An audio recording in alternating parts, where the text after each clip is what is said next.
Tony, just seemed like situational hitting, situational baseball didn't kind of go y'all's way tonight. No, and part of it was them executing better than we did, and then us not handling a couple of situations. To me, I'll beat you to the punch. I think at the root of what went on tonight was Chase Burns was outstanding. I chose not to ride him, and we definitely chose to ride Camden Sewell because he did a lot for us in the middle of the week.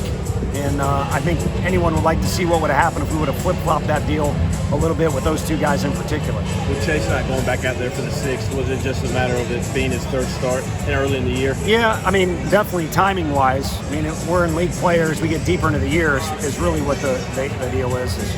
He'll be given the opportunity to take ownership of the game, which really he did, to be honest with you. But started to miss up there a little bit late, got out of the jam on, I think, a 3-2 pitch. And really what we were hoping we'd score and give Cam the lead.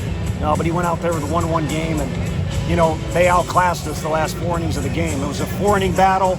Again, it's pretty damn obvious. You'd like to flip-flop it. I mean, you always take a guy out, too early if they score on the reliever, and vice versa if you leave them out there and they score on their guy, kind of like we did on Tuesday.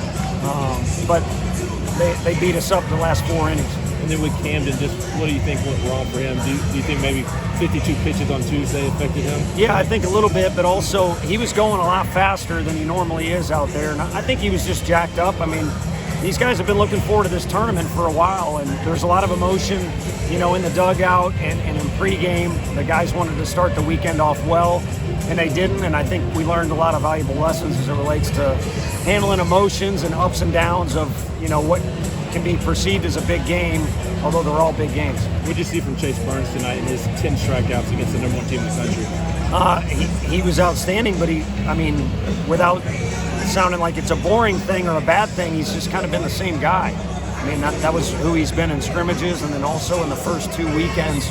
For the most part, he just happened to do it against a more talented team than we've played to date. And at the plate, how do you think they handled Hansen on the mound and lefties?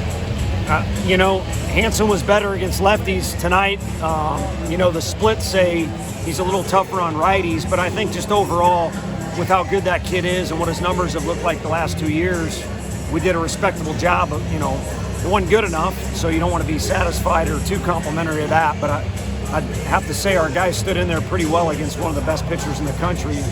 We just needed to do better. Jordan Beck talked earlier this week about wanting to see how you all handle adversity this weekend. Is that what you're kind of looking forward to? Yeah, we got it. It's late.